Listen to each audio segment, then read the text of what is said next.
Teman-teman, berikut ini adalah jumlah pengunjung Festival Karapan Sapi dalam seminggu. Total pengunjung yang datang adalah 10.000 orang. Nah, bisakah kalian melengkapi kolom yang belum terisi? Caranya gampang banget. Jumlah pengunjung selama seminggu dikurangi dengan jumlah pengunjung yang sudah tertera dalam tabel. Sama dengan 10.000 dikurangi 8.900 sama dengan 1.100. Jadi pengunjung pada hari Kamis berjumlah 1.100 orang. Nah teman-teman, kalau dengan data yang seperti tadi, kira-kira diagram apa yang paling pas untuk menyajikan datanya? Aku tahu Kak, diagram garis, karena datanya menunjukkan perkembangan dari waktu ke waktu. Betul Kak, setuju. When there's no more hope is left in me, I can see what comes my way, and I'm always no more hope is left in me, I can see what comes my way.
Halo teman-teman semua, bagaimana kabar kalian? Hayo tebak, Kak Lisa mau pergi kemana? Kak Lisa mau pergi piknik ke taman dekat rumah bersama Franz dan Lia. Halo teman-teman. Hari ini kita akan belajar bersama di taman ya. Kita bakal belajar apa Kak? Hari ini Kak Lisa mau menceritakan tentang salah satu tokoh pahlawan perempuan di Indonesia. Siapa tuh Kak? Mau tahu? Sebelum itu kita berdoa terlebih dahulu yuk. Berdoa, dimulai.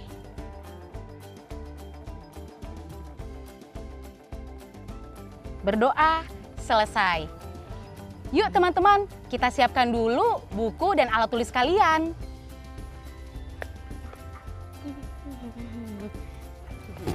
Kak, siapa sih Kak pahlawan perempuan yang mau Kakak ceritain? Pasti R.A. Kartini ya Kak?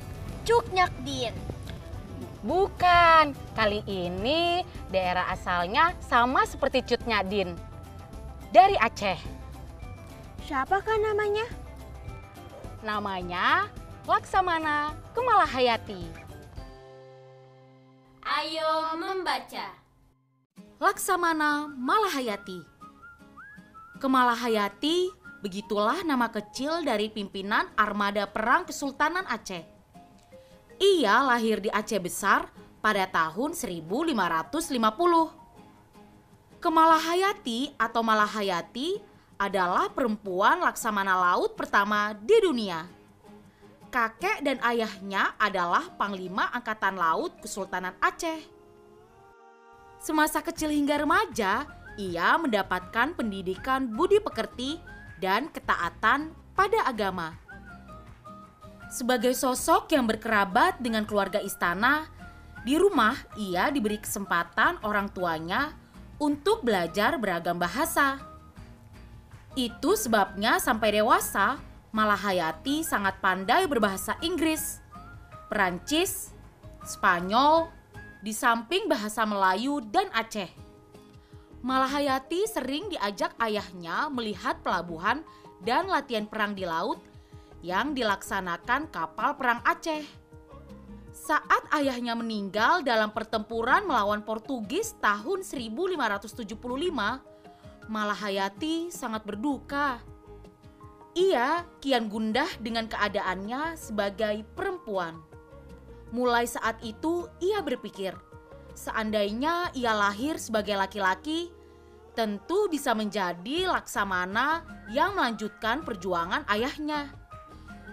Gurunya menenangkannya dengan mengatakan bahwa laki-laki dan perempuan mempunyai amanah yang sama. Akhirnya semangat Malahayati bangkit kembali dan berjanji kelak jika dewasa ia akan berjuang melawan penjajah. Selanjutnya, ia belajar militer di Akademis Militer Maham Baitul Maqdis. Malahayati adalah pelajar berprestasi yang sangat cerdas dan tangkas. Suaminya, Laksamana Zainal Abidin, adalah perwira senior di akademi itu. Pada pertempuran melawan Portugis di Teluk Haru, suaminya meninggal. Sejak kematian suaminya, Malahayati mengajukan kepada Sultan untuk membentuk pasukan Inong Bale. Pasukan ini terdiri atas para perempuan yang suaminya gugur di pertempuran. Ia diberi kepercayaan untuk memimpin pasukan itu. Pasukan ini sangat berani dan tangkas, hingga ditakuti pasukan Belanda. Tahun 1584 sampai 1606, ia menjadi kepala barisan pengawal Istana Panglima Rahasia dari Sultan Zaidil Mukammil Alauddin Riayat Shah IV.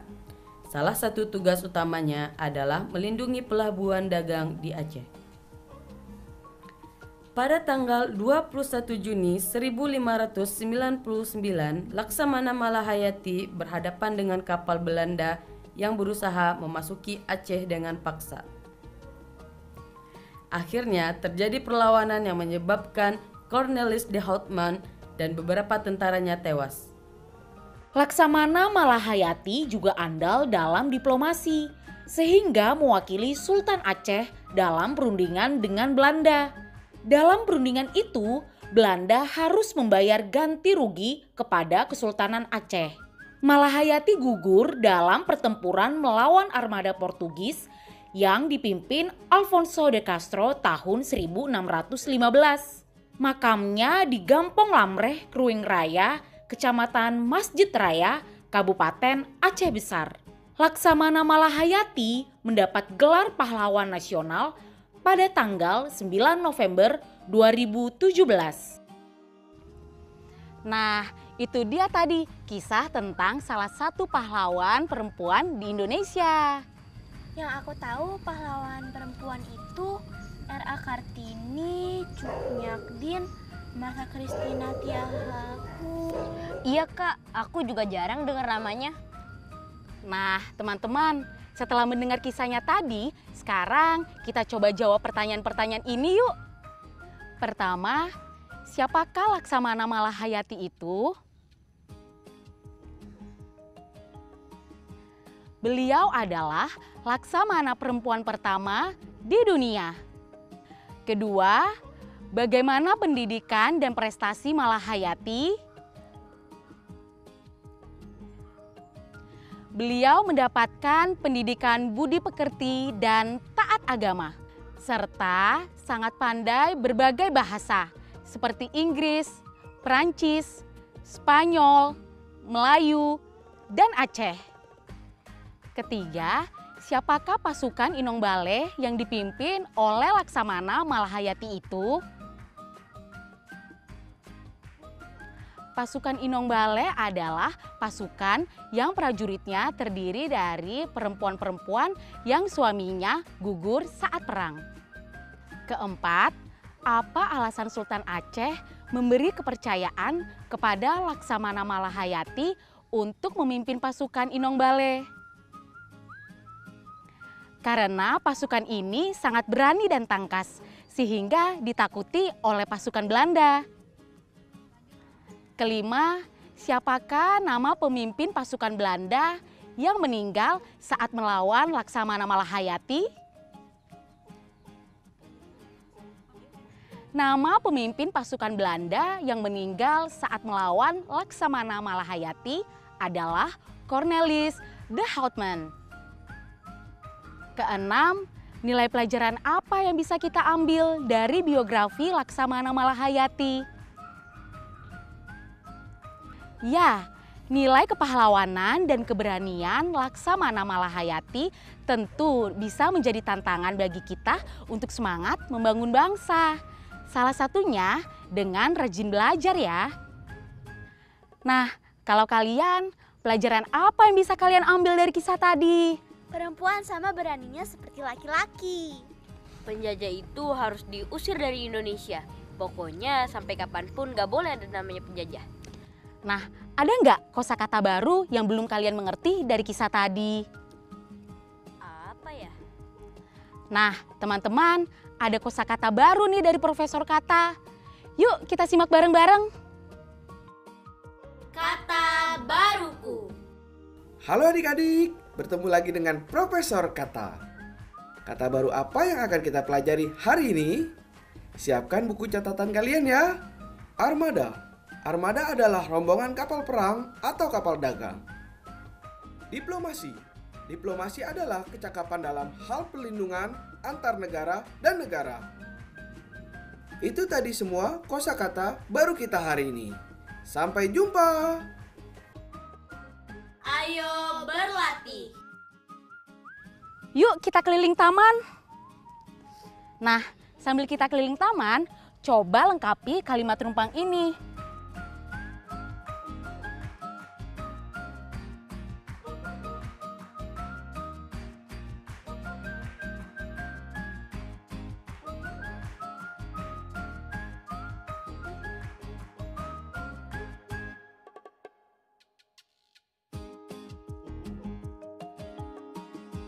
Oke, kita jawab sama-sama ya.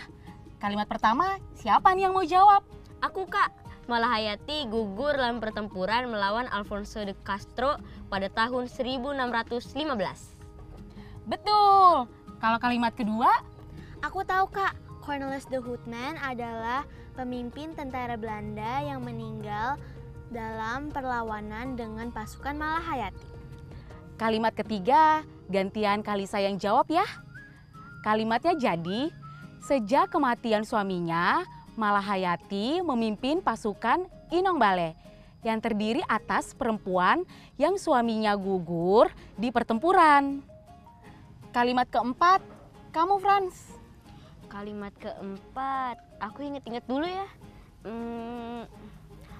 Aku udah inget. Istana. Semasa kecil hingga remaja, ia mendapatkan pendidikan istana. Kalimat kelima, kamu lagi Lia. Malahayati mengikuti jejak kakek dan ayahnya yang juga menjadi Panglima Angkatan Laut Kesultanan Aceh. Hebat, kalian punya otak super memori. Yuk sekarang kita jalan lagi, mumpung belum terlalu banyak orang. Yuk.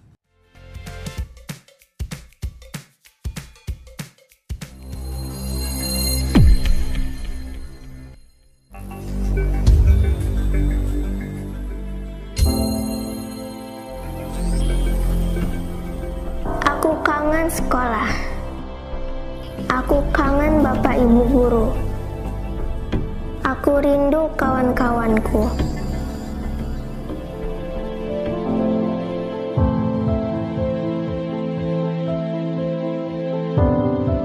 Jaga kesehatan ya teman-teman, biar kita bisa cepat bersekolah lagi.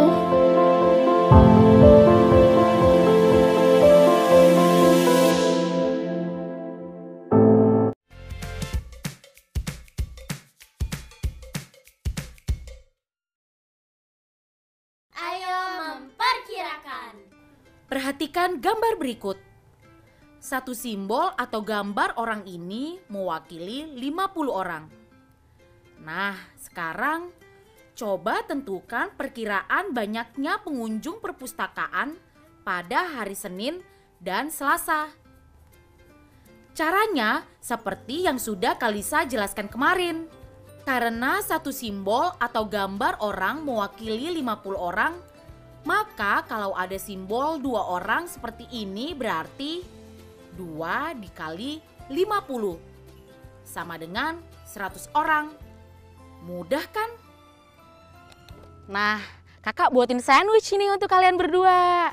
Makasih, Kak.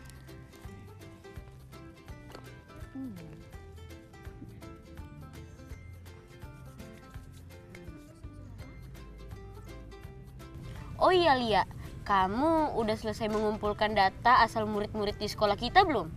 Sudah dong, aku sudah data 50 orang siswa dari sekolah kita. Ternyata yang paling banyak berasal dari Jakarta ya. Oh gitu, yang paling sedikit? Yang paling sedikit murid yang berasal dari Bali. Dari Padang ada 8, dari Surabaya ada 12, dari Makassar ada 10, Balikpapan 6, Maluku 5. Oh iya Lia, kan kita disuruh membuat diagram kan? Diagram garis ya? Lebih baik kayaknya pakai diagram batang deh. Kok gitu? Soalnya Kalisa, tolong bantuin dong. Nah, soalnya kan data yang kalian cari bukan pertambahan siswa dari tahun ke tahun. Kalau misalnya kalian mencari data pertambahan siswa dari 5 tahun terakhir, baru deh kalian menggunakan diagram garis. Nah, diagram garis itu digunakan untuk menyajikan data dari waktu ke waktu. Misalnya untuk melihat data kasus corona di Indonesia. Nah, kelebihan diagram garis itu bisa menunjukkan pertumbuhan data. Nah, dengan diagram garis kita bisa melihat bahwa kasus pertumbuhan corona di Indonesia makin meningkat. Kalau begitu, kita harus terus melaksanakan 5M. Oh gitu ya Kak, aku baru tahu.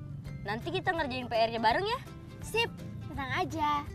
Yuk kita makan sandwichnya dulu. Setelah itu kita pulang untuk mengerjakan tugas kalian ya. Oke. Nah teman-teman, sambil kita makan sandwich, kalian simak cerita berikut ini yuk. Ayo menemukan. Indonesia adalah negara yang kaya keragaman budaya yang menjadi identitas nasional. Kita punya beragam festival budaya, di antaranya Festival Karapan Sapi Madura. Kemudian ada Festival Sekaten di Yogyakarta dan Festival Tabui di Pariaman. Serta masih banyak lagi. Aku baru sadar dari data murid-murid yang kukumpulin, nggak ada murid yang berasal dari Madura ya. Penjaga sekolah kita, Pak Kadir kan orang Madura. Katanya waktu masih ada di Madura, dia pernah loh jadi panitia Festival Karapan Sapi. Oh gitu, seru banget. Pak Kadir ngapain aja? Katanya sih dia nyatet jumlah pengunjung dalam seminggu. Pokoknya seru deh dengar cerita Pak Kadir. Yuk kita pulang sekarang. Ayo. Teman-teman, berikut ini adalah jumlah pengunjung Festival Karapan Sapi dalam seminggu. Total pengunjung yang datang adalah 10.000 orang. Nah, bisakah kalian melengkapi kolom yang belum terisi? Caranya gampang banget. Jumlah pengunjung selama seminggu dikurangi dengan jumlah pengunjung yang sudah tertera dalam tabel. Sama dengan 10.000 dikurangi 8.900 sama dengan 1.100. Jadi pengunjung pada hari Kamis berjumlah 1.100 orang. Nah teman-teman, kalau dengan data yang seperti tadi, kira-kira diagram apa yang paling pas untuk menyajikan datanya? Aku tahu Kak, diagram garis. Karena datanya menunjukkan perkembangan dari waktu ke waktu. Betul Kak, setuju. Nah, teman-teman di rumah, sekarang kalian coba ya untuk membuat diagram garisnya. Nih, Kak Lisa perlihatkan lagi datanya. Kalian catat, lalu kalian boleh buat diagram garisnya nanti setelah pembelajaran hari ini selesai. Selamat mencoba teman-teman. Ayo berlatih. Tahukah kalian tentang Festival Likurai? Likurai sendiri adalah salah satu tarian tradisional yang terkenal di Timor Barat, terutama di Belu. Di zaman dulu, tarian ini dilakukan untuk menyambut para pahlawan desa yang baru pulang perang. Nah, berikut ini adalah jumlah peserta Festival Likurai dari tahun 2015 hingga tahun 2019. Dengan melihat diagram ini, coba jawab pertanyaan berikut. 1. Berapa banyakkah peserta yang mengikuti Festival Likurai pada tahun 2017? 2. Berapa banyakkah peserta yang mengikuti Festival Likurai di tahun 2019?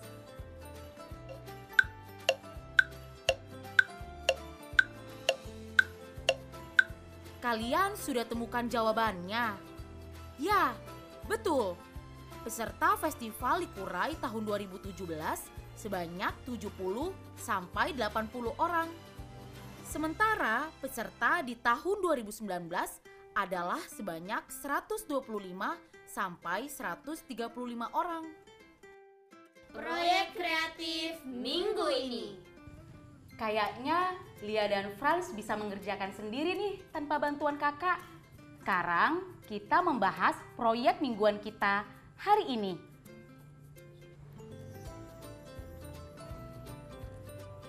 Kemarin Kak Lisa sudah membuat kerangka pertanyaan buat biografi pahlawan yang Kak Lisa pilih. Masih ingat kan kerangkanya seperti apa? Seperti ini. Sekarang saatnya kita menyusun kerangka yang sudah kita buat kemarin menjadi kalimat yang runut dalam paragraf. Kemudian, agar lebih menarik, buatlah sampul biografi dan tulislah nama kalian sebagai penulisnya. Kalian juga bisa menambahkan foto atau gambar tokoh pahlawan yang menunjukkan perjuangannya. Foto atau gambarnya bisa kalian peroleh dari clipping koran, majalah, atau bisa juga kalian cetak sendiri. Kalau Kak Lisa sudah membuat seperti ini nih, Kak Lisa tuliskan nama tokoh dan nama Kak Lisa sendiri sebagai penulis biografinya. Kalau kalian sudah selesai membuatnya, jangan lupa untuk membuat laporan proyek ya. Berikut contoh pelaporannya. Kalian bisa salin tabel berikut di buku kalian.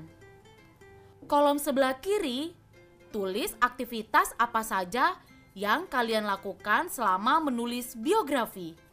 Misalnya, membaca buku tentang pahlawan yang kalian pilih, membaca koran, majalah, dan wawancara. Teman-teman, jangan lupa menjawab pertanyaan berikut ini ya. Apakah hasil proyek teman-teman berjalan sesuai rencana? Kalau ya, jelaskan alasan kalian ya. Dan kalau tidak berjalan sesuai rencana, tuliskan alasan kalian juga. Sekarang Kak Lisa mau lanjutkan membuat laporan dulu ya. Refleksi. Yeay, aku seneng. Akhirnya tugas bikin diagram selesai. Aku juga senang, rasanya sangat lega. Kalau teman-teman di rumah gimana? Apa kalian juga senang? Atau masih bingung? Atau sedih karena tidak bisa buat diagram? Apapun itu hasilnya, jangan patah semangat ya. Terus belajar dan berlatih di rumah. Sampai jumpa. Dah.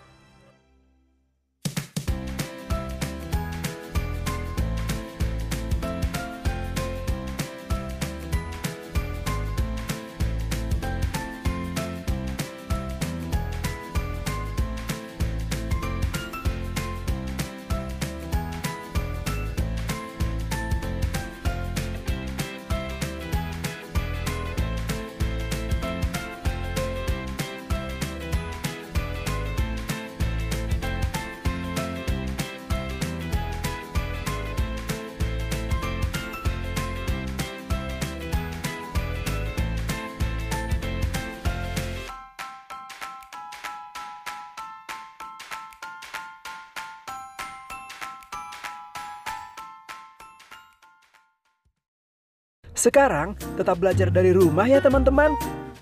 Jaga jarak, rajin cuci tangan, dan pakai masker agar kita mencegah penyebaran COVID-19. Sampai jumpa.